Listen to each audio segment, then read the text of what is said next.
السلام علیکم ورحمۃ اللہ. لا حول ولا قوة الا باللہ. حسبنا اللہ ونعم الوکیل. یا حی یا قیوم برحمتک استغیث. لا الہ الا انت سبحانک انی کنت من الظالمین. ربنا آتنا من لدنک رحمہ وہیئ لنا من امرنا رشدا. اللہم صل علی محمد وعلى آل محمد وأصحاب محمد وأزواج محمد وأمة محمد أجمعين إلى يوم الدين آمين. الحمد لله رب العالمين والصلاة والسلام على سيد الأنبياء والمرسلين وعلى آله وأصحابه أجمعين إلى يوم الدين. الحمدللہ آج 22 اکتوبر 2023 کو سنڈے کے دن ہمارا یہ پبلک سیشن نمبر 117 نمبر انشاءاللہ ہوگا. آپ کے سوالات یہ ریئل ٹائم پرچیوں کی شکل میں میرے پاس آ چکے ہیں. انشاءاللہ ان پرچیوں کو بھی ہم کور کریں گے. پہلے کرنٹ افیئر کے طور پر کچھ چیزیں میں ڈسکس کر لوں. پچھلے 2 ویکس میں ہماری جو اتوار کی اسپیشل جو کرنٹ افیئر کے طور پر ڈسکشن ہوئی تھی، وہ اس وقت جو حماس اور اسرائیل کے درمیان جو ایک کنفلکٹ چل رہا ہے فلسطین کے حوالے سے، اس پہ میں نے تفصیلی گفتگو کی تھی. چونکہ وہ ویڈیو چھوٹے چھوٹے ٹکڑوں کی فارم میں بھی لوگوں نے اپلوڈ کی، مختلف ٹاپکس کے ذریعے مختلف انداز میں. اس میں بعض لوگوں نے شرارتاً کچھ کلپس بھی کاٹ کے اپنا لقمہ اس کے منہ میں ڈالنے کی کوشش کی. تو یہ کچھ تو لوگ قرآن پاک کے ساتھ بھی کرتے رہے. اب اس کا یہ مطلب نہیں کہ بار بار ان چیزوں کی کلیریفیکیشن دی جائے. وہ گفتگو پوری ایک ٹوٹیلٹی میں 1 گھنٹے کی گفتگو ہے، اور اس میں ظاہر ہے کہ ایک اوورآل مقدمہ ڈسکس ہوا ہے. اس میں سے پک اینڈ چوز کرنا، کچھ اپنی مطلب کی بات نکالنا اور اپنا لقمہ میرے منہ میں ڈالنے کی کوشش کرنا کہ میں نے یہ بات یوں بیان کی ہے، تو یہ بالکل زیادتی والی بات ہے. تو آج والی جو ویڈیو ہے انشاءاللہ اس کی نیچے ہم ڈسکرپشن کے اندر لنکس ڈال دیں گے ان ویڈیوز کے، تاکہ اگر کسی کو کوئی بات سمجھ نہیں آئی تو اسی ویڈیو کو دوبارہ دیکھ لیں. بار بار چیزوں کی کلیریفیکیشن دینا ضروری نہیں ہوتا، اس سے پھر نئے ٹاپکس ڈسکس نہیں انسان کر سکتا. آج کل چونکہ اب یہ جہاد اور قتال والا معاملہ دوبارہ سے شروع ہوا، اور اس میں بھی چونکہ اسرائیل اور یہودیوں کا ایک بڑا ایشو آ ٹپکا ہے مسلمانوں کے اوپر، تو اس کی وجہ سے جو اینڈ آف ٹائم کے پوائنٹ آف ویو سے جو احادیث اور آثار ہیں ان کو لوگ ڈسکس کرنا شروع کر دیتے ہیں.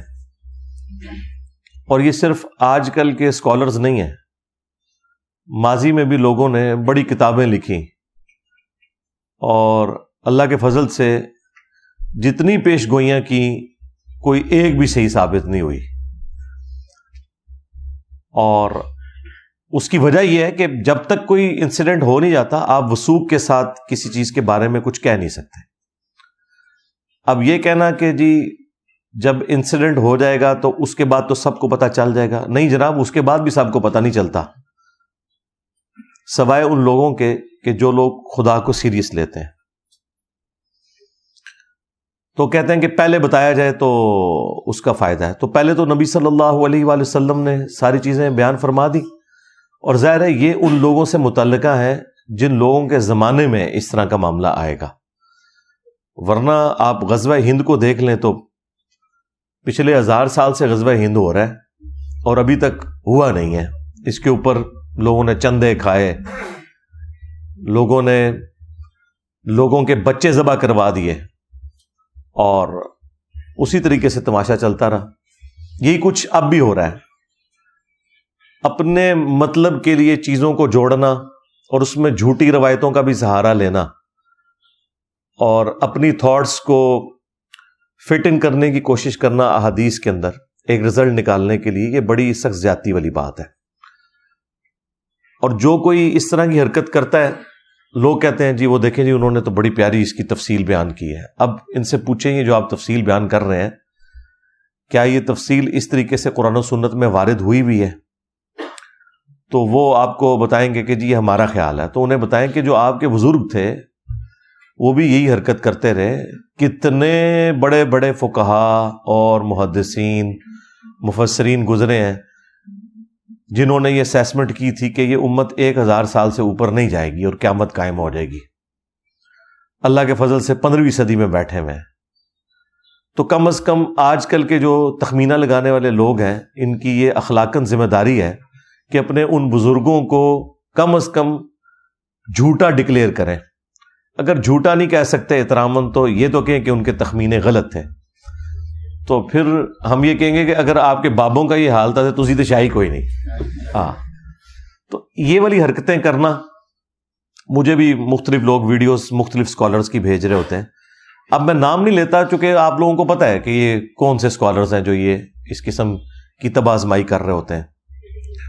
تو وہ کہتے ہیں نہیں جواب دیں. بھائی جواب تو ہوتا ہے جب کوئی بات قرآن و سنت سے کرے. جو بندہ اپنا تخمینہ لگا کے کوئی بات کرتا ہے تو اس کا جواب تو یہی ہے کہ یار یہ قرآن و سنت میں لکھا نہیں ہوا. تو اس سے زیادہ سخت جواب لینا ہے تو پھر لعنت اللہ علی الکاذبین یہی دیا جا سکتا ہے. تو ہمیں اس معاملے میں معذور تصور کریں. اس قسم کے تخمینے ہم نہیں لگا سکتے اور اس میں سے نکالنا کچھ بھی نہیں ہے. لوگ باتیں کرتے ہیں اور صرف نمبر ٹانگنے کے لیے. دنیا دار قسم کے لوگ, لگژریس لائف گزارنے والے لوگ, اور وہ حکومت وقت سے مطالبہ کر رہے ہیں جی آپ بارڈر کھول دیں جی ہمیں جانے دیں وہاں. تو میں تو گورنمنٹ سے یہی اپیل کروں گا کہ بارڈر کھول دیں, جان چھڑا لیں ان سے ایک دفعہ. بڑا اچھا موقع ہے.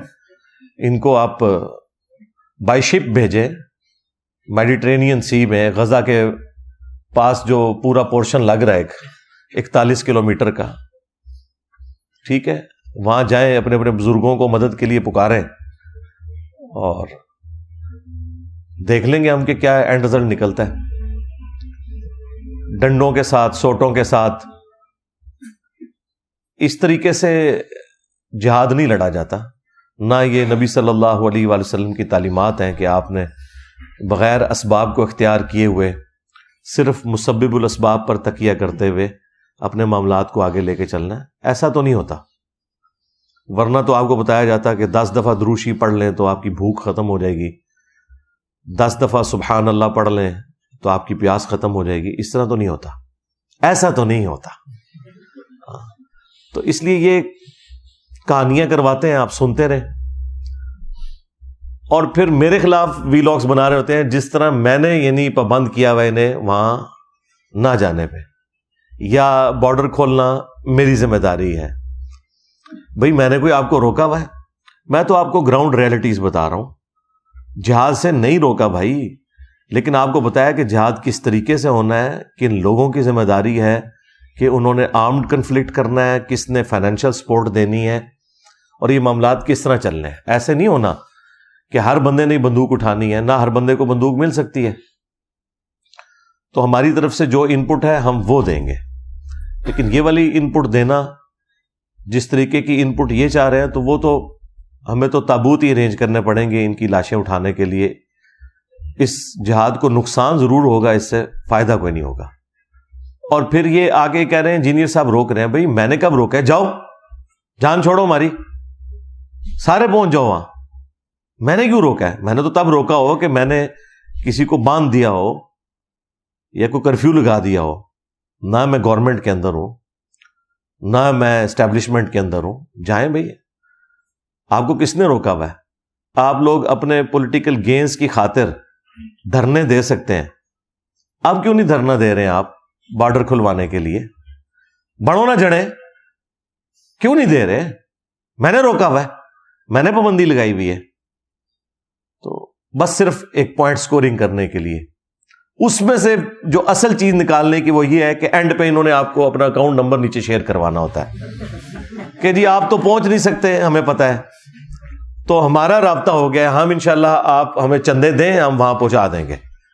وہاں آپ ذرا مصر کے بارڈر کے اوپر دیکھیں، آلریڈی جو مصر کے لوگوں نے جتنی امداد بھجوائی ہوئی ہے نا، ابھی تو کل رات کو انہوں نے تھوڑا سا بارڈر کھولا ہے اور کچھ 20 کے قریب ٹرک انٹر ہونے دیے ہیں، تو یہاں سے کوئی امداد نہ بھی بھیجے، آلریڈی مصر کے لوگوں نے اتنا کچھ بھیج دیا ہے کہ جتنے لوگ ہیں ان سے کئی گنا زیادہ انہوں نے راشن ان کے لیے اویلیبل کر دیا۔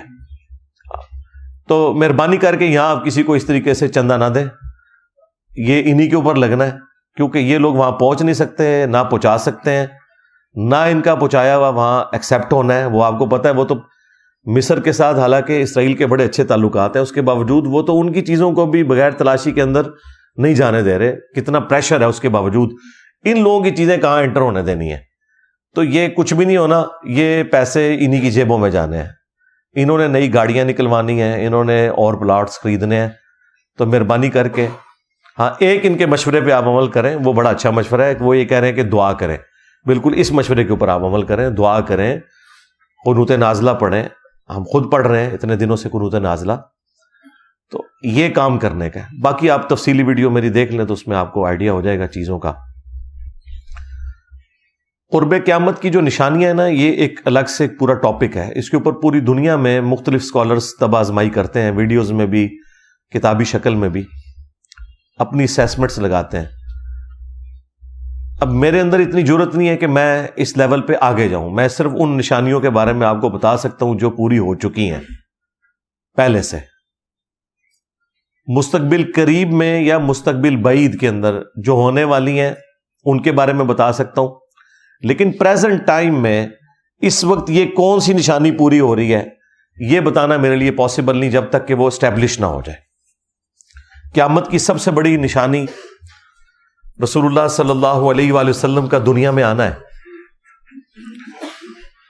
صحیح مسلم میں حدیث ہے، امام جعفر علیہ السلام نے اپنے والد امام باقر علیہ السلام سے، اور انہوں نے جابر بن عبداللہ رضی اللہ تعالیٰ عنہ سے روایت کی ہے کہ نبی صلی اللہ علیہ وآلہ وسلم جب کبھی بھی منبر پر تشریف لاتے، آپ کی آواز بلند ہو جاتی، آنکھیں سرخ ہو جاتی، غصے میں اضافہ ہو جاتا، گویا کوئی جرنیل اپنی فوج کو تیار کر رہا ہے۔ یعنی اگریسو سٹائل میں گفتگو کرنا ممبر کی ریکوائرمنٹ ہے۔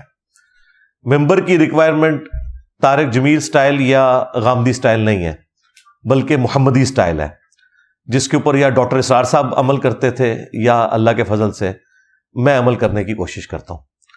اس کے بعد آپ صلی اللہ علیہ وآلہ وسلم فرماتے حمد و صلات کے بعد،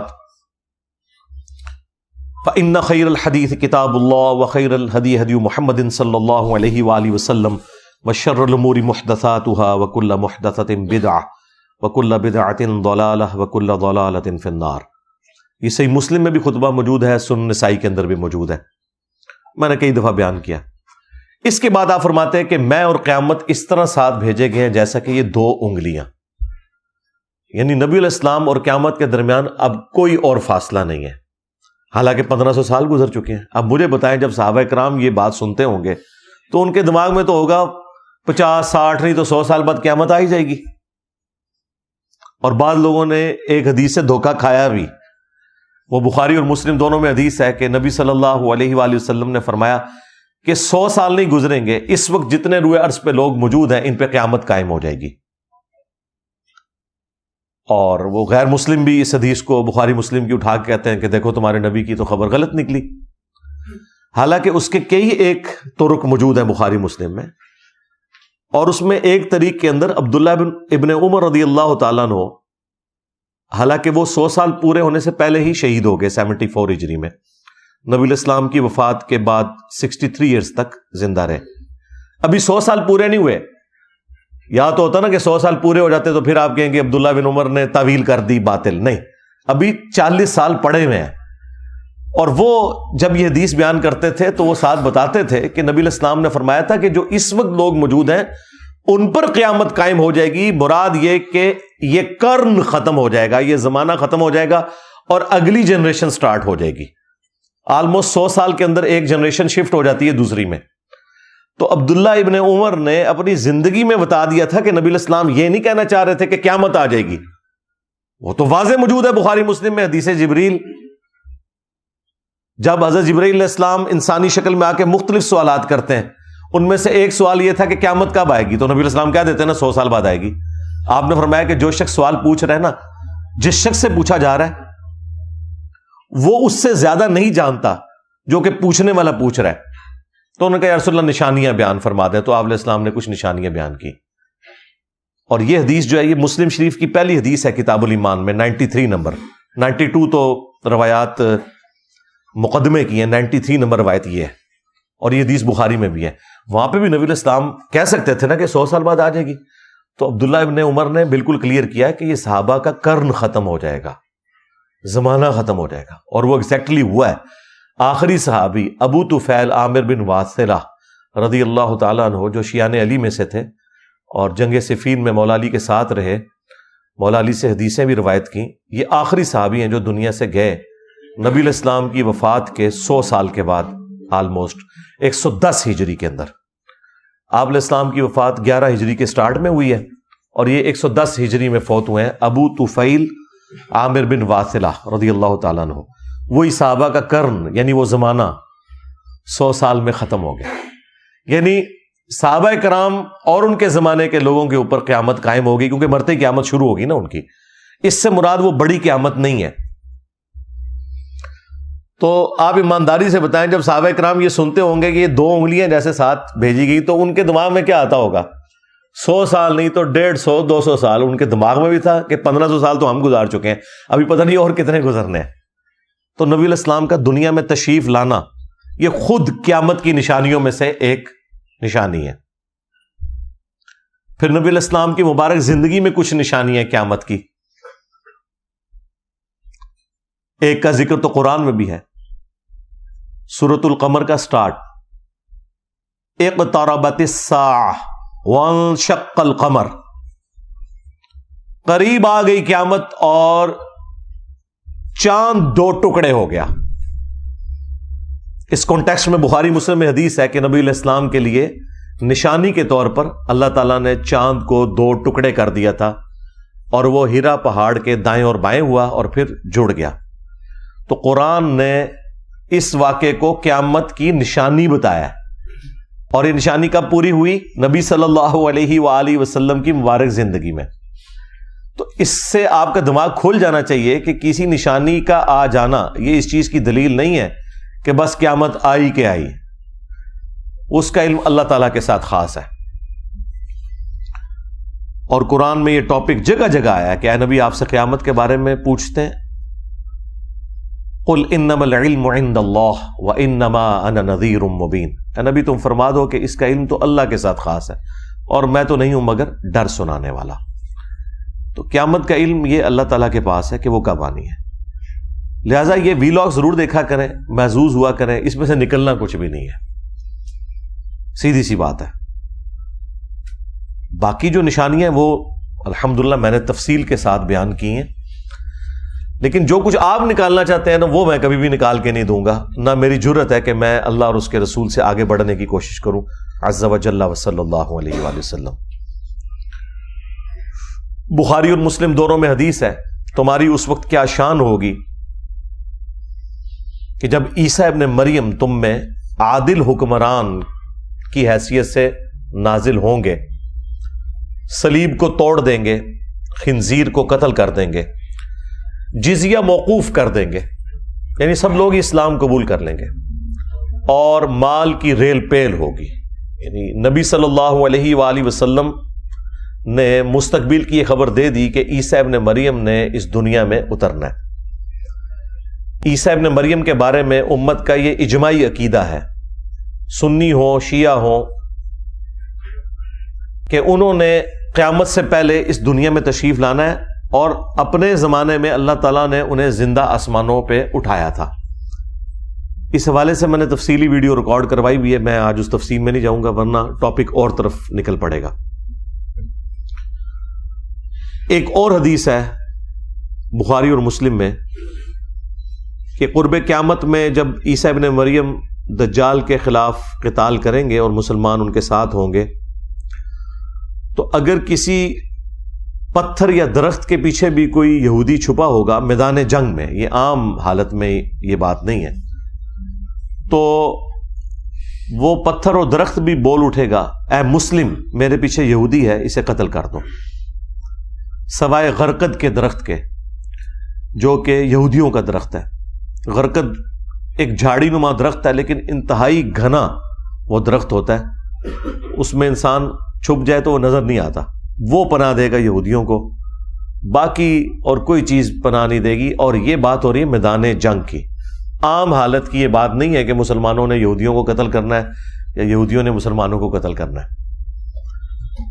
تو اس میں واضح الفاظ ہیں یا مسلم۔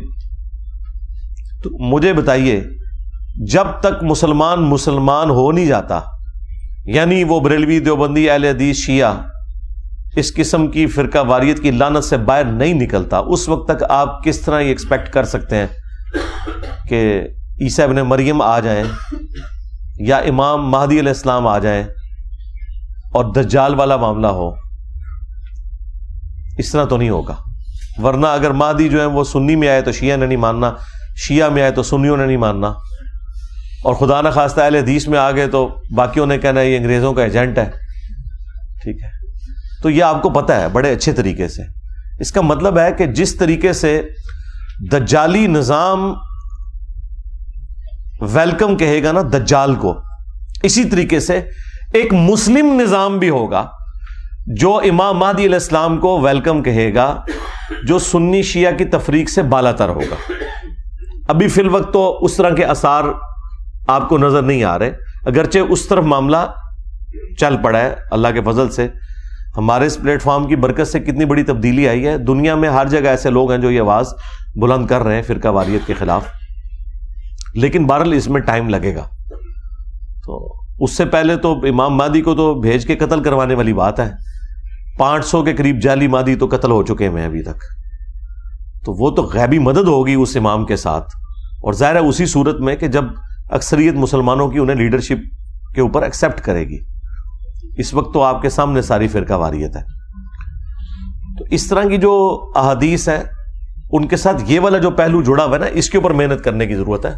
ویسے لوگوں کو خوابوں کی دنیا میں رکھنا اور یہ کہنا کہ مسلمان بالکل یونائٹ ہے، ایسا تو نہیں ہے، آپ کو بھی پتہ ہے کیا صورتحال ہے مسلمانوں کی۔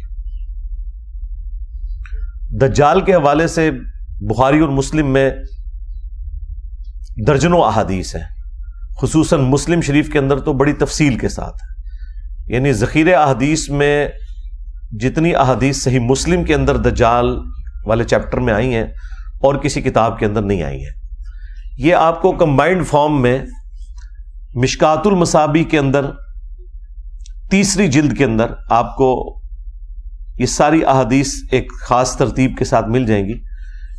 مشکات کو میں نے انسائکلوپیڈیا آف حدیث ڈکلیئر کیا ہے، یہ آج سے آلموسٹ 700 سال پہلے یہ کتاب فائنل ہوئی ہے۔ اس کے تعارف پہ میں نے پوری ویڈیو ریکارڈ کروائی ہے، وہ آپ دیکھ لیجئے گا۔ بہرحال یہ اہل سنت کی مین سٹریم کی جتنی کتابیں ہیں بخاری سے لے کے ابن ماجہ تک، اس کے علاوہ بھی اور کتابوں کے سمجھ لیں نوٹس ہیں، اس میں جو 3 جلد میں آلموسٹ 57 کے قریب احادیث صرف دجال اور نزول عیسیٰ سے متعلق ہیں، وہ آپ پڑھیں انشاءاللہ، آپ کو اوورال ایک بلو پرنٹ سامنے آ جائے گا اس حوالے سے۔ میں تو اس میں سے جو کنکلوژن ہے وہ آپ کے سامنے رکھ سکتا ہوں کہ ہم نے کیا کرنا ہے، یعنی سب کی تو یہی خواہش ہے نا کہ اس فتنے سے بچیں، اس کے لیے نبی صلی اللہ علیہ وآلہ وسلم نے جو ارشاد فرمایا وہ میں آپ کے سامنے رکھ دوں گا، یہی چیز ہے۔ اس سے زیادہ ہم کیا کر سکتے ہیں، اور اس سے زیادہ کی ضرورت بھی نہیں ہے۔ خام خواہ اس کے اوپر ایک ہنگامہ کھڑا کر کے اور اپنی طرف سے چیزیں ایڈ کر کے لوگوں کو اپنے خیالات کا اسیر کرنا، یہ بڑی سخت زیادتی والی بات ہے۔ اس کی وجہ سے پھر احادیث والا معاملہ تو بیک فٹ پہ رہ جائے گا۔ دجل عربی زبان میں کہتے ہیں دھوکے کو، جھوٹ کے لیے بھی استعمال ہوتا ہے، اور یہ جو دجال ہے اسے المسیح الدجال کہا گیا ہے، یعنی جھوٹا مسیح۔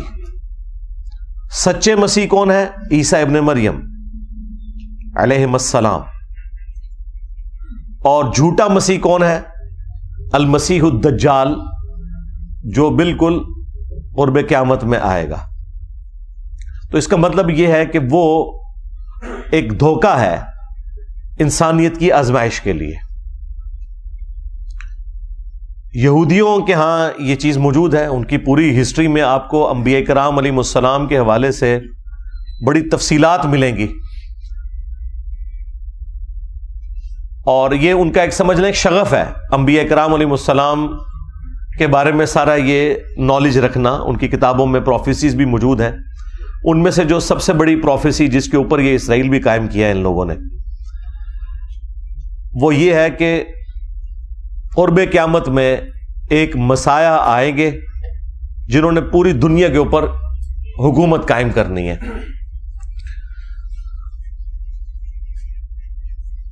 وہ مسایہ آ کے چلے بھی گئے, لیکن انہوں نے انہیں دجال کہا, نعوذ باللہ, آؤٹ آف ویڈ لاک کہا, گالیاں دی, سن آف مین کہا عیسیٰ ابن مریم کو.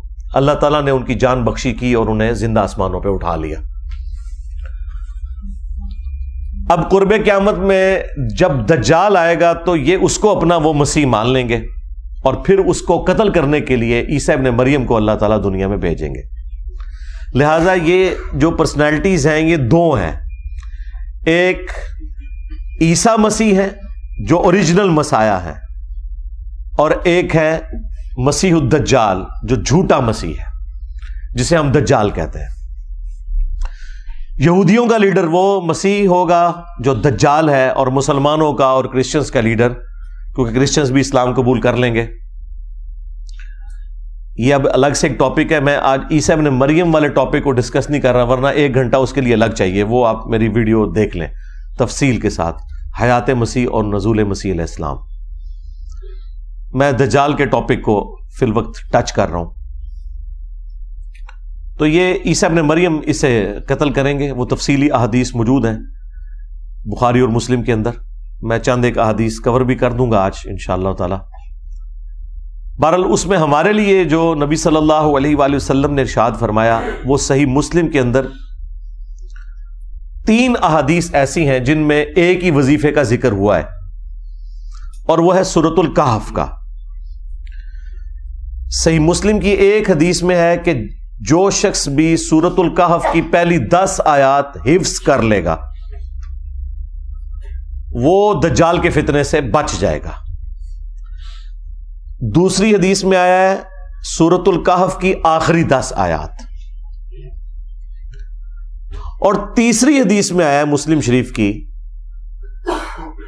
کہ جب تم دجال کو اپنے سامنے پاؤ تو اس کے سامنے سورۃ الکہف کی پہلی چند آیات, وہی 10 آیات تلاوت کرنا, تو اللہ تعالیٰ تمہیں محفوظ کر دے گا. تو اس کا مطلب ہے یہ آیات مسلمانوں کو یاد بھی ہونی چاہیے. اور ان سے رزلٹ کیسے نکالنا ہے کہ جب دجال سامنے آئے گا تو اس کے سامنے یہ آیات پڑھنی ہے, جس طرح کہ ہم مختلف بلاؤں سے بچنے کے لیے سنت اذکار اور دعائیں پڑھتے ہیں.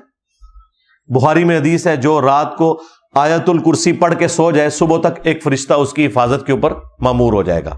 یہی ہے نا. اب اس کو یہ کہنا ہے کہ جی آیت الکرسی کا ترجمہ پڑھے, اس میں سے رزلٹ نکالے اور رات کو شیطان کے ساتھ علمی ڈیبیٹ کرے تو ایک فرشتہ حفاظت میں مامور ہو جائے گا. یہ کر رہے ہیں ہمارے یہ وائزین جی. سورۃ الکہف میں سے تو یہ نکلتا ہے بھئی, واضح الفاظ ہیں اس میں. ابھی تک جو حدیثیں عام کی ہیں انہوں نے وہ 2 حدیثیں عام کی ہوئی ہیں کہ پہلی 10 آیات اور آخری 10 آیات حفظ کر لے. تو اس میں تو ان کو بھاگنے کا راستہ مل جاتا تھا ان وائزین کو. وہ کیا راستہ ملتا تھا؟ وہ کہتے ہیں کہ اس کا مطلب ہے کہ ان 10 کو حفظ کرنا ہے, اس کا فہم سمجھنا ہے آپ نے. 2 حدیثوں میں تو ان کا کام چل جائے گا. جو تیسری حدیث میں مسلم شریف سے بتا رہا ہوں کہ جب دجال سامنے آئے تو تم نے ابتدائی آیات اس کے سامنے قرات کرنی ہے. قرات کے الفاظ ہیں تو اللہ تعالیٰ تمہیں بچا لے گا. یعنی یہ وظیفے کے طور پر ہے, یہ نہیں ہے کہ ان کا مفہوم جو ہے دجال سے ڈسکس کرنا ہے. یہ بالکل واضح ہے. باقی یہ بات ٹھیک ہے کہ سورہ الکہف میں سمجھتا ہوں قرآن حکیم میں جامع ترین صورتوں میں سے ایک صورت ہے, اور سورۃ الکہف کا جو مرکزی ٹاپک ہے نا وہ دنیا پرستی کی مذمت ہے. مرکزی ٹاپک اس کا سٹارٹ سے لے کے اینڈ تک کہ دنیا کے کتے نہیں بننا, دنیا کی زندگی عارضی ہے, اصل زندگی آخرت کی ہے. اب اس میں چند ایک واقعات چونکہ ڈومیننٹ آ گئے ہیں تو لوگ سورۃ الکہف میں ان واقعات کے پیچھے پڑ جاتے ہیں, لیکن اس کا جو مرکزی ٹاپک ہے چاہے وہ پہلی 10 آیات پڑھ لیں یا آخری 10 آیات اور بیچ میں بھی, وہ ہے دنیا کی زندگی کی بے ثباتی. قرآن کے 2 ہی ٹاپک ہیں, عقیدہ توحید اور دوسرا ہے کہ دنیا کی زندگی عارضی ہے. باقی جو رسالت کا عقیدہ ظاہر ہے وہ تو اس کے اندر امپلائڈ ہے کہ رسولوں کے ذریعے یہ ہمیں چیزیں پتہ چلی ہیں. تو عقیدہ توحید, رسالت اور آخرت. تو یہ جو تیسری حدیث ہے جس میں آیا کہ دجال سامنے آئے تو تم نے یہ قرات کرنی ہے, اللہ تعالیٰ تمہیں بچا لے گا, اس کا مطلب ہے کہ اس کا تعلق وظیفے کے ساتھ ہے. باقی ٹھیک ہے, آپ نے جتنی مرضی اس کی تفسیر بیان کرنی ہے وہ کریں. سورۃ الکہف کے اندر دنیا کی زندگی کی جو مذمت آئی ہے, یعنی دنیا میں ڈوب نہ کوئی جائے, ورنہ تو دنیا کی زندگی میں آپ نے رہنا ہے, پھر دنیا حسنہ اللہ سے مانگنا ہے, لیکن اس کو اپنے اوپر حاوی نہیں کرنا. اس کے علاوہ سورۃ الکہف میں اصحاب الکہف کا واقعہ آیا, ذوالقرنین بادشاہ کا واقعہ آیا, موسیٰ اور خضر علیہ السلام کا واقعہ, یاجوج ماجوج کا بھی ذکر ہے, اور پھر کنکلوژن دوبارہ ہوئی ہے دنیا کی زندگی کی مذمت کے اوپر اور عقیدہ توحید کے اوپر. آپ خود پہلی 10 آیات پڑھ لیں اور آخری 10 آیات پڑھ لیں. باقی آپ نے جو ضرب تقسیمیں لگانی ہے, کسی چیز کو جوڑنا ہے, وہ کرتے رہیں. وہ تو لوگوں نے تو قرآن سے یو فون بھی نکال دیا ہے. یو فون تو لکھا ہوا ہے قرآن میں, اب یہ یو فون وہ یہ والا یو فون تو نہیں ہے. تو اس طریقے سے آپ نے چیزیں ضرور جوڑنی ہیں, وہ جوڑیں. لیکن اوورآل جو واضح حدیث یہ ہے کہ جب دجال سامنے آئے تو پہلی 10 آیات تلاوت کرنی ہے. تو امت کو بتانے کا کام یہ ہے کہ پہلی 10 آیات کو آپ حفظ کریں. باقی جو قرآن کی تعلیمات کو ترجمے سے پڑھنا, اس کے فہم کے اوپر عمل کرنا, اسے حرز جاں بنانا, اس میں تو مجھ سے زیادہ کون زور دیتا ہے. میں نے تو آگے کہا کہ خدا کے لیے طوطے بنا کے نہ نکالو, حفاظ کو قرآن کے مفہوم کو سمجھیں, اپنے عقیدے کو درست کریں. لیکن اس میں یہ غلو کرنا کہ اور چیزیں نکالنا شروع کر دینا اور اس کا کوئی اینڈ ہی نہ ہو, یہ والی زیادتی نہ کریں پلیز. امت کو اس کے حال کے اوپر چھوڑ دیں قرآن و سنت تک, جتنا نبی صلی اللہ علیہ وآلہ وسلم نے تعلیم فرمایا. تو یہ بالکل واضح ہے کہ قرات کرنی ہے, اس کے لیے آپ کو 10 آیات یاد ہونی چاہیے. اور جامع ترمذی میں اس کو سپورٹیو ایک روایت بھی ہے, اس کی صحت میں کلام ہے, لیکن بعض کے نزدیک وہ درست بھی ہے. اس میں ہے کہ روزانہ ان 10 آیات کی تلاوت بھی کی جائے. تو میں اسے فٹ ان سمجھتا ہوں اس کے اندر, اس اعتبار سے کہ جو روزانہ ان 10 آیات کی تلاوت کرے گا تو ہی اسے زبانی یاد بھی رہے گی. جو چیزیں آپ روزانہ پڑھتے ہیں وہی آپ کو زبانی یاد رہتی ہیں, ادروائز تو بندہ بھول جاتا ہے. تو روزانہ کم از کم ایک دفعہ, بھلے فجر کے بعد یا مغرب کے بعد, پہلی 10 آیات سورۃ الکہف کی یہ حرز جاں بنائے کہ انہیں آپ نے پڑھنا ہے. باقی اس کی تفسیر تو میں نے ویڈیو میں ریکارڈ کرائی ہوئی ہے, وہ آپ ضرور دیکھیں. ڈاکٹر اسرار صاحب نے بھی بڑی تفصیل کے ساتھ ریکارڈنگ کرائی ہے, وہ بھی آپ دیکھیں. پورے قرآن کو ظاہر ہم نے فالو کرنا ہے ترجمے کے پوائنٹ آف ویو سے, اس کی تعلیمات کے پوائنٹ آف ویو سے. اور بخاری مسلم میں ایک اور حدیث ہے جس میں نبی صلی اللہ علیہ وآلہ وسلم نے ہر نماز میں ہمیں حکم دے دیا ہے کہ 4 چیزوں کے شر سے آپ نے اللہ کی پناہ طلب کرنی ہے نماز کے تشہد کے اندر. اللہم انی اعوذ بک من عذاب جہنم ومن عذاب القبر ومن فتنة المحیا والممات ومن شر فتنة المسیح الدجال. یعنی جہنم کے عذاب کے اگینسٹ, قبر کے عذاب کے اگینسٹ, زندگی اور موت کے فتنے کے اگینسٹ, اور جھوٹے دجال کے فتنے سے بچنے کے لیے ہر نماز کے تشہد میں آپ نے یہ دعا مانگنی ہے. تو یہ 2 وظائف ہیں بھائی. سورۃ الکہف کی پہلی 10 آیات روزانہ پڑھیں, یاد کریں, اور خدا نہ خواستہ کبھی دجال کا سامنا ہو جائے تو اس کے سامنے اس کو آپ تلاوت کریں تو اللہ تعالیٰ آپ کو محفوظ رکھے گا. اور دوسرا یہ ہے کہ ہر نماز کے ہر تشہد کے اندر آپ جہاں اور دعائیں مانگتے ہیں وہاں پہ یہ دعا بھی آپ نے مانگنی ہے. اور یہ دعا تو اتنی اہم ہے کیونکہ بخاری مسلم میں الفاظ ہیں کہ نبی علیہ السلام حکم دیتے تھے یہ دعا مانگنے کا. تو مسلم شریف میں ایک روایت امام مسلم لے کے آئے ہیں کہ جو طاؤس تابعی تھے ابن عباس کے شاگرد، ان کو یہ پتا چلا کہ ان کے بیٹے نے تشہد میں یہ دعا چھوڑ دی ہے، تو انہوں نے اسے بلا کے کہا کہ یہ دعا تشہد میں مانگو ورنہ اپنی نماز ہی دوبارہ پڑھو. یعنی اس لیول تک تابعین اس دعا کا اہتمام کرتے تھے. باقی دعائیں بھی مانگے، ربنا آتنا فی الدنیا حسنہ وفی الآخرۃ حسنۃ وقنا عذاب النار.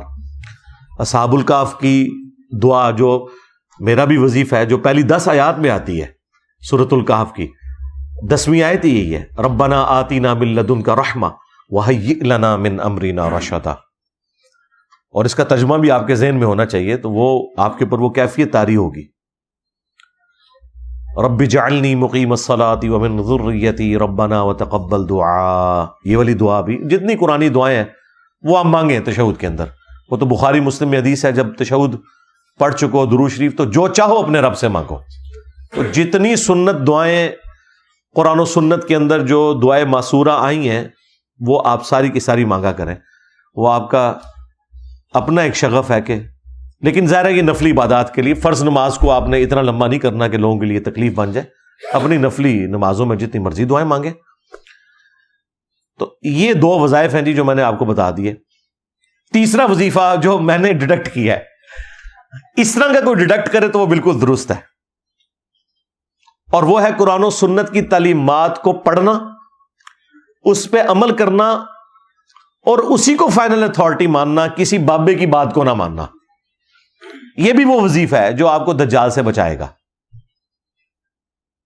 آپ سوچ رہے ہیں کہ کیسے؟ جی بخاری مسلم میں لکھا ہوا ہے کہ جب دجال آئے گا تو ایک مومن اس کے سامنے کھڑا ہوگا، وہ اسے کہے گا میں تیرا رب ہوں، مان مجھے. وہ کہے گا کہ مجھے نبی کی حدیث پہنچی ہے کہ تو دجال ہے. وہ کہے گا میں تیرے 2 ٹکڑے کر کے تجھے دوبارہ زندہ کروں گا، پھر تو مجھے رب مان لینا. مردوں کو زندہ کرنا تو رب کا کام ہے. وہ اس کے 2 ٹکڑے کرے گا، اس کے درمیان چلے گا، پھر اسے جوڑ کے دوبارہ زندہ کر لے گا. کتنی بڑی آزمائش ہے، یعنی انسانی تاریخ میں اتنی بڑی آزمائش کسی نے دیکھی ہوگی؟ وہ زندہ ہو جائے گا، پھر وہ اسے کہے گا ہاں سنا اب بتا. وہ کہے گا کہ تیرے اس عمل نے میرے عقیدے میں ہی مضبوطی کی ہے، کیونکہ نبی علیہ السلام نے یہ بھی فرمایا تھا کہ ایک مومن کو قتل کر کے وہ دوبارہ زندہ کر لے گا. تو دجال ہے. دیکھ لیں بابوں کے ماننے والے تو پہلے گر پڑیں گے، بابی گئے. ہاں، اور جو کتابی ہوں گے، کتاب و سنت کے ماننے والے، وہ کہیں گے حدیث پہنچی ہے. مجھے بتائیں یہ مخلوق کہاں پائی جاتی ہے جو کہتی ہے کہ یہ میرے نبی کی حدیث ہے، میں کچھ نہیں مانتا. اور ان کے سامنے تو ڈیوڈ کاپر فیلڈ آ جائے تو یہ غوث وقت اسے مان لیں گے. ان کی حالت تو یہ الوژن دیکھ کے گر جانے والے لوگ ہیں. سن سنا کے پاگل ہو گئے ہوئے ہیں. اگر انہوں نے کوئی چیز دیکھ لی تو انہوں نے تو سجدے میں گر پڑنا ہے دجال کے سامنے. تو نبی علیہ السلام فرماتے ہیں اس کے ایک ہاتھ میں آگ ہوگی اور ایک میں جنت ہوگی. وہ جو آگ ہوگی بیسیکلی وہ جنت ہوگی، اور وہ جو جنت جو ہے وہ اصل میں آگ ہوگی.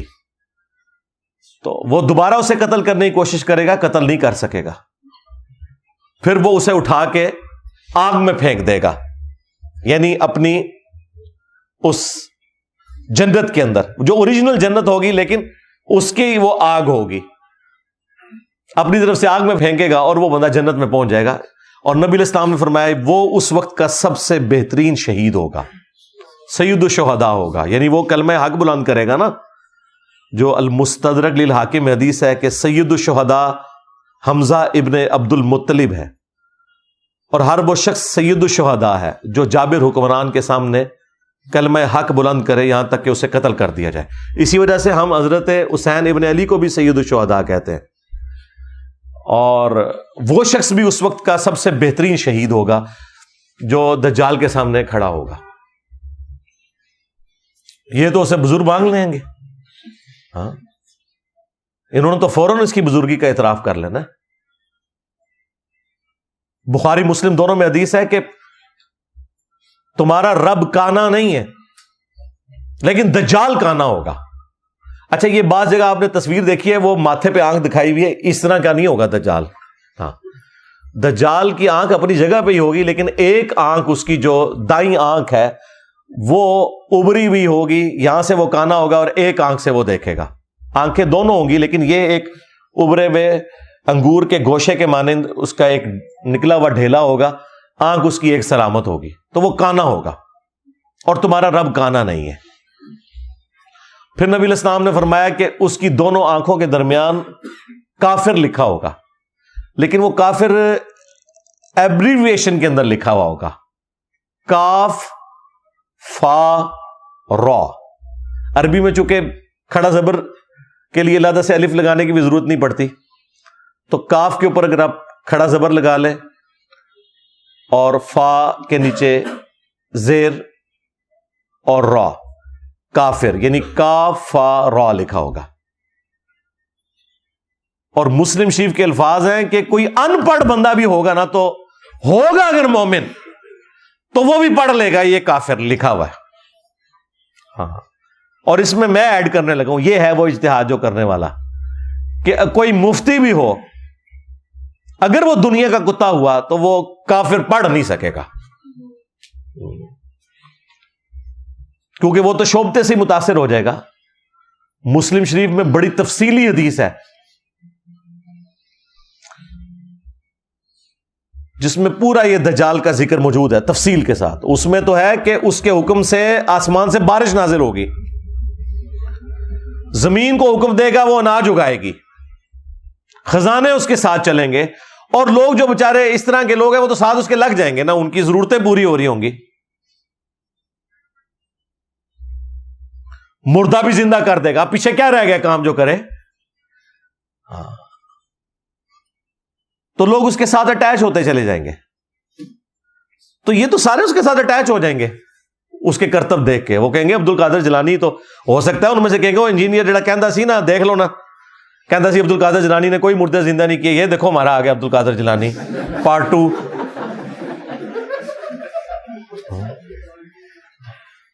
ان لوگوں کی کوئی حالت ہے جن کو آپ قرآن اور حدیث دکھائیں یہ لوگ ماننے کے لیے تیار نہیں ہوتے.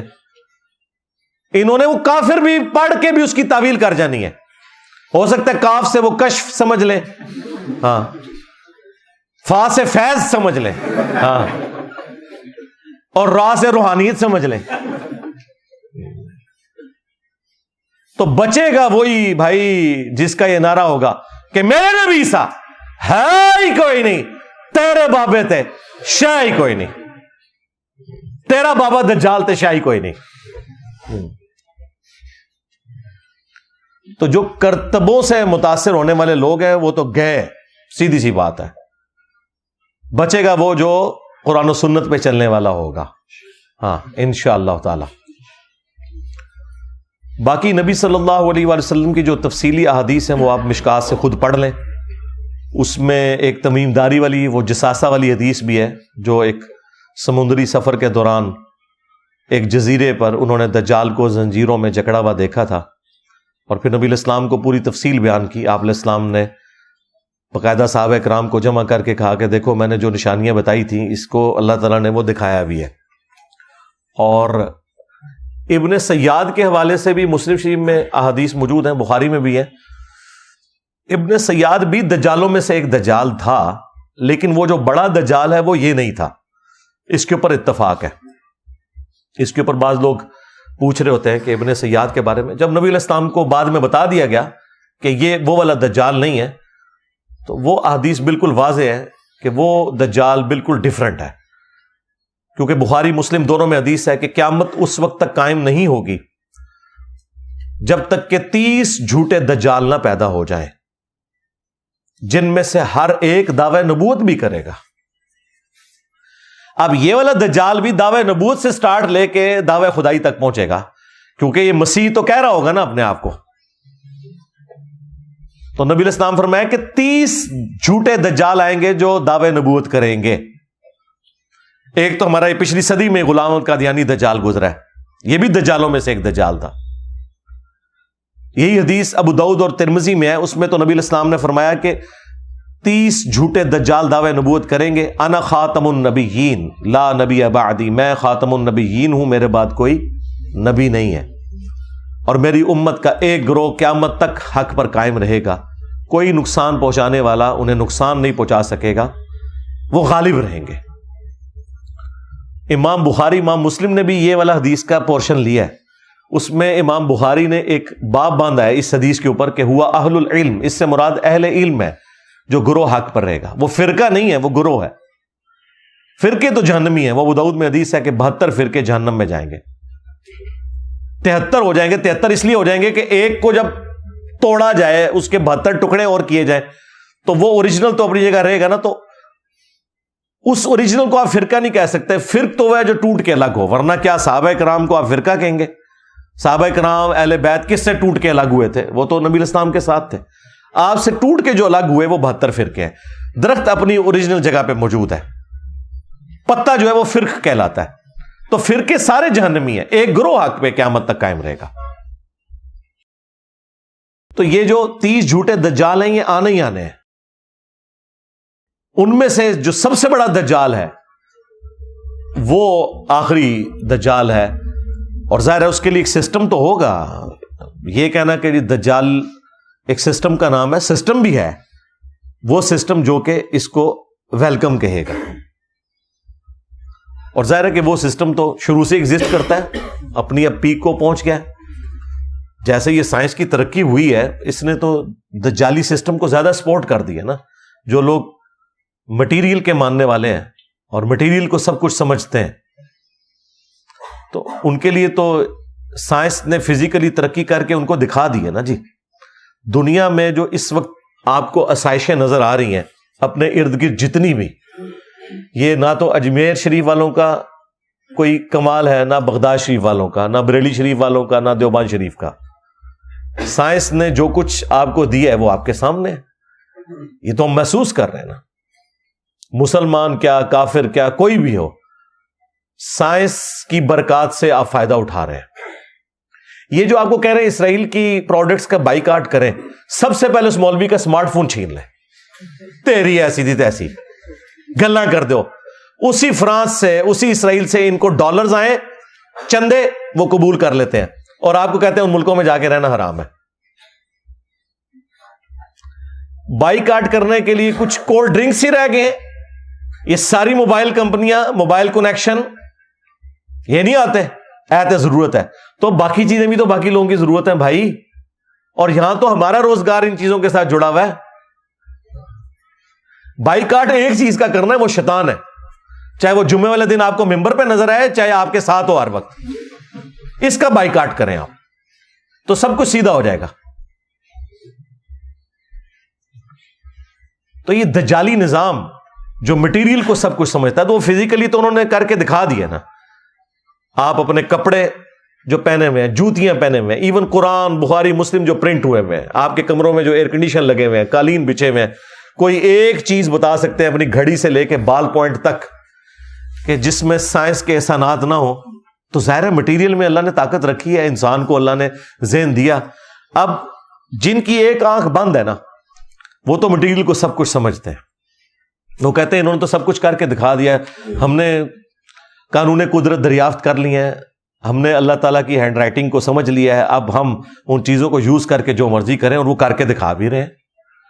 دیکھیں، ایک بندے نے اپنے دفتر میں بیٹھ کے آج سے آلموسٹ 125 سال پہلے امیجنیشن میں چیزیں سوچی ہیں، آئنسٹائن، پھر میتھمیٹیکل کیلکولیشن کر کے آپ کو E=mc² کا فارمولا دے دیا کہ میس انرجی میں کنورٹ ہو سکتا ہے، انرجی بھی میس میں کنورٹ ہو سکتی ہے۔ اس کی بنیاد کے اوپر ایٹم بم اگلوں نے بنا کے بتا دیا۔ سیکنڈ ورلڈ وار ختم ہی نہیں ہونی تھی اگر ایٹم بم نہ امریکہ پھینکتا۔ تو مجھے بتائیں، آپ کے بزرگوں کا ہم نے کشف کا اور وہ روحانی معاملات کا کیا کرنا؟ کشف تو پھر ہوا ہے آئنسٹائن کے اوپر۔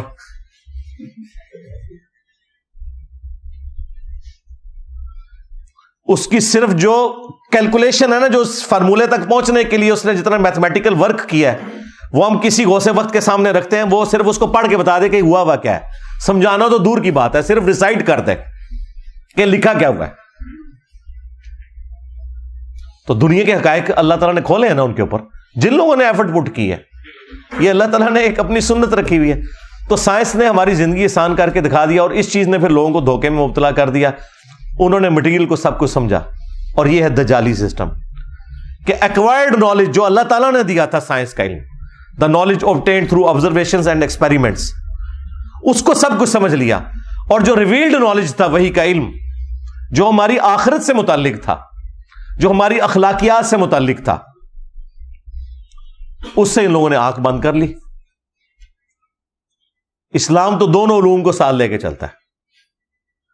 اور میں کہتا ہوں یہ ایکوائرڈ نالج سائنس نے تو جتنی توہمات کی مٹی پلیت کی ہے نا، ہمارے پاس تو کوئی ذریعہ نہیں تھا ان کی مٹی پلیت کرنے کا. ہم انہیں قرآن و سنت سے آیات اور احادیث بتاتے تھے تو یہ لوگ نہیں مانتے تھے. سائنس نے تو سب کچھ کر کے دکھا دیا ہے. اب ہم ان کو کہتے ہیں ہاں جی آؤ نا جناب. تم لوگ کہتے ہو نا بزرگ دلوں کا حال جانتے ہیں، اور تمہارے بزرگوں کا حال یہ ہے کہ آج کے وقت میں جن لوگوں کو تم لوگوں نے غوث ڈکلیئر کیا ہوا ہے نا، انہوں نے بھی اتنا موٹا چشمہ لگایا ہوتا ہے پڑھنے کے لیے. پاپا جانی اور اس کا جو پوتا ہے جس کا نام انہوں نے معاویہ رکھا ہوا ہے، اتنا موٹا اس کو شیشہ لگا ہوا ہے. تو جو دلوں کے حال جانتے ہیں وہ یہ اپنے وہ اچھا وہ اجمیر شریف کا آئی پیڈ نہیں بنا ہوا، نہ بریلی شریف کا، نہ دیوبند شریف کا. ہاں وہ بھی امریکہ شریف کا، جاپان شریف کا، اسرائیل شریف کا بنا ہوا ہے. اس کو پڑھ رہے ہوتے ہیں، اور اس میں بھی جب نہیں پڑھا جاتا نا تو وہ اینک لگاتے ہیں. ویسے ان کو کوئی بتایا نا، یار تھوڑی عزت بچانی ہے، اینک اتار کے نا انہوں تھوڑا زوم کر لیا کرو، انجینئر صاحب دے فتنے تو بچ جاؤ گے. تو وہ اینک لگا کے اس سے پڑھ رہے ہوتے ہیں. یہ لوگ ہیں جو لوگوں کے دلوں کے حال جانتے ہیں. سائنس نے دیکھیں ان کی مٹی کیسی پلید کی ہے کہ اینک ان کو بھی لگانی پڑ گئی ہے. اور اس سے یہ ان کا پول کھل گیا کہ دل کے حال تو چھوڑ دیں. جو میں یہ کہتا تھا نا، یہ سامنے سے دیکھ کے نہیں پڑھ سکتے، یہ اردو نہیں پڑھ سکتے بڑھاپے میں دیکھ کے بغیر اینک کے. سائنس پڑھنا تو دور کی بات ہے. تو یہ سائنس نے چونکہ سب کچھ کر کے دکھایا تو وہ لوگ ظاہر پھر اسیر ہو گئے. انہوں نے کہا جی واہ واہ واہ، یہ ہے اصل علم. ٹھیک ہے، جس کو یہ روحانیت کہتے ہیں جو کچھ ہے، اس نے تو سائنس نے تو کیا کرشمہ کر دیا ہے. 8 سے 100 سال پہلے کا انسان اگر نکل آئے قبر سے باہر اور آپ اس کو بتائیں کہ یہ میرا موبائل فون ہے، میں لائیو تجھے اس وقت مکہ اور مدینہ دکھاتا ہوں، وہ ماننے کے لیے تیار ہوگا؟ بھائی اس نے تو 4 مہینے یہاں سے پیدل جا کے حج کیا ہوا ہے، وہ کیسے مان لے گا؟ لیکن آج ہمارے بچے کو بھی پتا ہے. کہتے ہیں جی انجینئر صاحب کہتے ہیں بابے تے شاہی کوئی نہیں. اوے بابے تے بچے دے سامنے شاہ کوئی نہیں. ساڑھے بچے موبائل چلا سکتے ہیں، تھوڑے بابے بھی نہیں چلا سکتے جب تک کہ کسی سے سیکھ نہ لے. بنانا تو دور دی کر ہے، وہ چھڑ دو، بنا تو سکتے ہی نہیں ہے. تو سائنس نے ان کی بہت مٹی پلیت کی. حج عمرے کے لیے جاتے رہے نا یہ سارے بزرگ. تیل تو 1960 میں گوروں نے ہی نکالا ہے. ان سے پوچھے جب تم مکے مدینے حج کے لیے جاتے تھے تیل کیوں نہیں تمہیں نظر آیا؟ تسی تو 7 زمینہ تھلے ویکھدے سو. جی انجن روک لیا جی بابا جی نے، انجن بڑھایا نہیں روکیا. لیاؤ کڈو کہڑے بابے جے انجن روک کے دسن، چڑھائیے انجن تھوڑے بابے ہوتے. انجن روک لیا، اندازہ بھی ہے ان کو. میں پیر میری صاحب کا پڑھ رہا تھا، انجن روک لیا. اور ان کی آپ بایوگرافی پڑھے تو وہ خود ٹرین پہ حج کرنے گئے تھے. یہاں سے کراچی گئے تھے، سٹیم انجن چلتا تھا. ظاہر ہے کراچی اگر وہ جاتے پیدل اس کی بجائے ٹرین پہ، اور وہاں سے پھر بحری جہاز میں گئے تھے.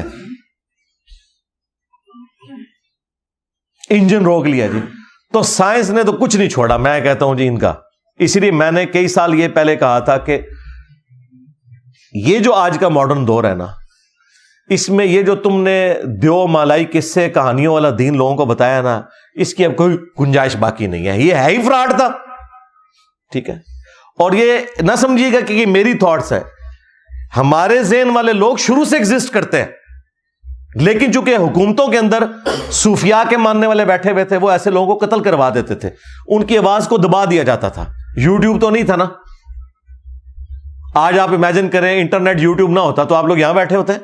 دنیا کے کونے کونے سے آ کے یہاں پہ لوگ مجھے مل کے جاتے ہیں.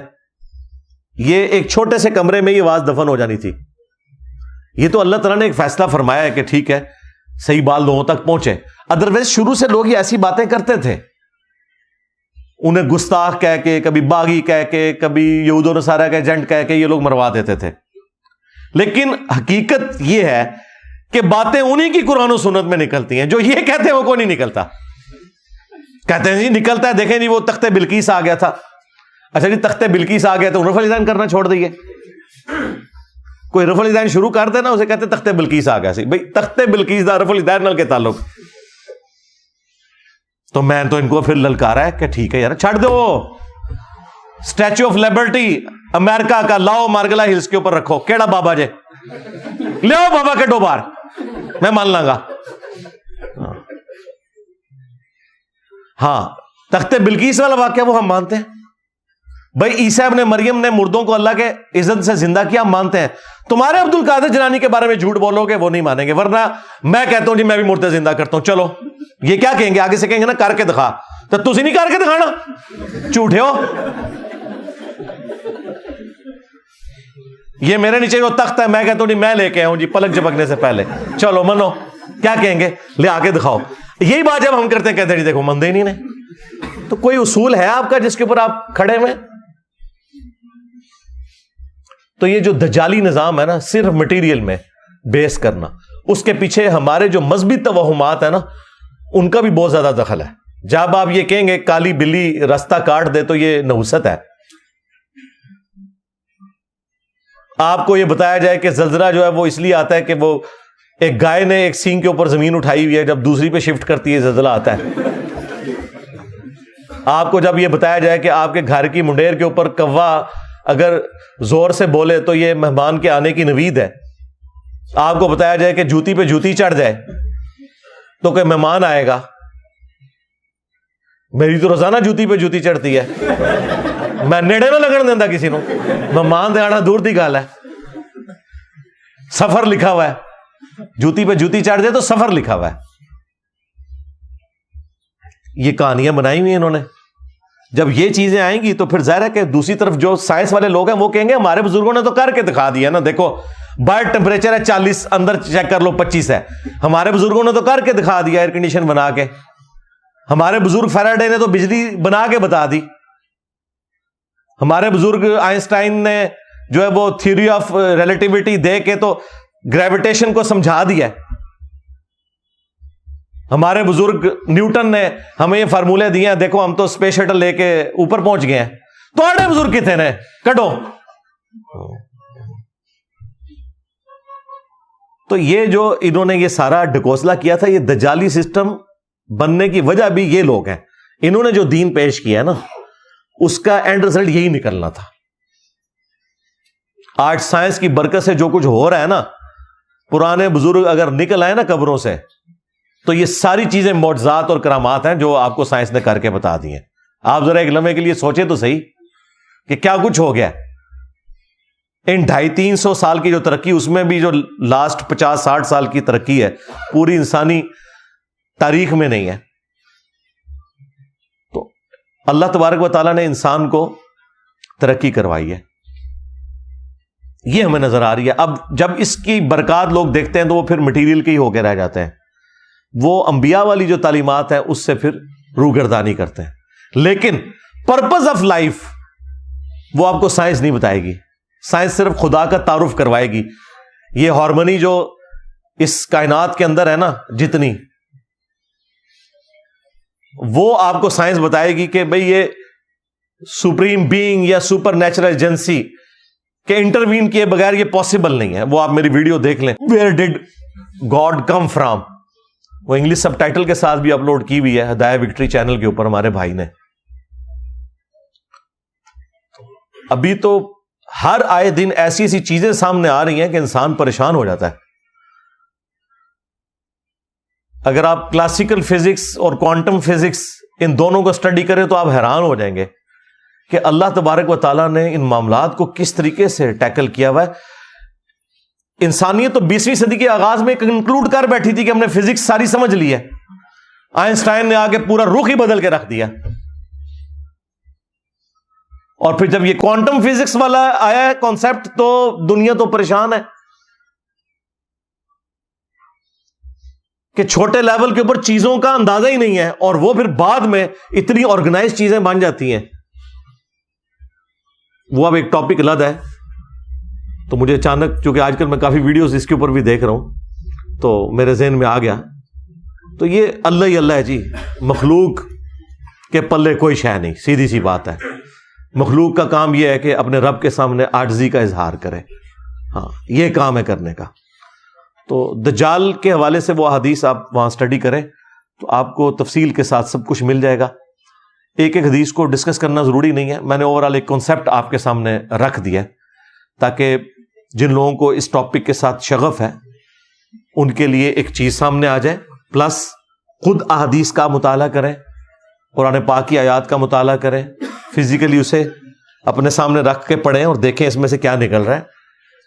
یہ نہیں کہ کان سے پکڑ کے کوئی کدھر چلا دے تو آپ چل پڑیں. وہ مانے جو ٹیکسٹ میں لکھا ہوا ہے، اس ٹیکسٹ کی کوئی تفسیر بیان کرتا ہے جو فٹ ان بیٹھتی ہے وہ بھی مانے، کوئی حرج نہیں اس کے اندر.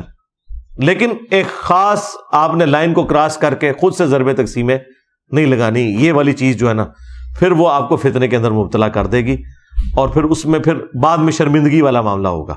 اس لیے میں نے چند ایک احادیث بیان کی ہیں، اس کے علاوہ بھی کئی احادیث ہیں، وہ آپ اس میں پڑھ لیں. اب وہ تو 2-3 گھنٹے لگ جائیں گے اگر ان سارے ٹاپکس کو کور کیا جائے. میں نے ایک اجمالاً، چونکہ آج کل یہ ٹاپک ڈسکس ہو رہا ہے اور لوگ ہمیں بھی کہہ رہے ہوتے ہیں جی بولو جی بولو، لو جی پھر ایسی ہے بولے جائے. ہاں لو سامو.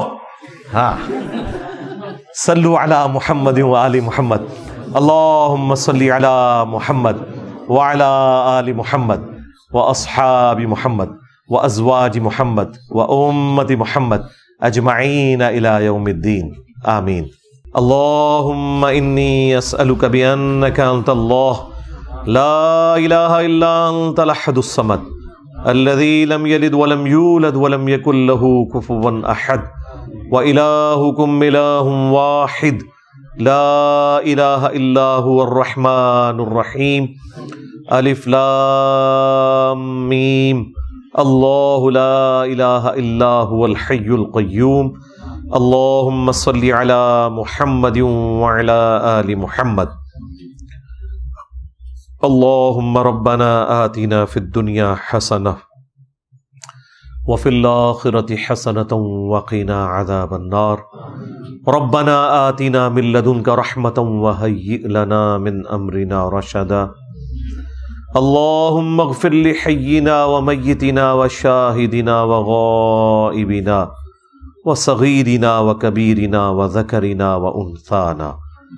اللہم من احییتہ منا فاحیہ علی الاسلام ومن توفیتہ منا فتوفہ علی الایمان. اے اللہ، جن جن بھلائیوں کا سوال تیرے محبوب صلی اللہ علیہ وآلہ وسلم نے تجھ سے کیا، ہمارے حق میں، ہمارے ماں باپ کے حق میں، ہمارے بیوی بچوں کے حق میں، پوری امت کے حق میں قبول و منظور فرما. جن جن چیزوں کے شر سے تیرے محبوب علیہ السلام نے تیری پناہ طلب کی، تمام مسلمانوں کو ان چیزوں کے شر سے اپنی پناہ عطا فرما.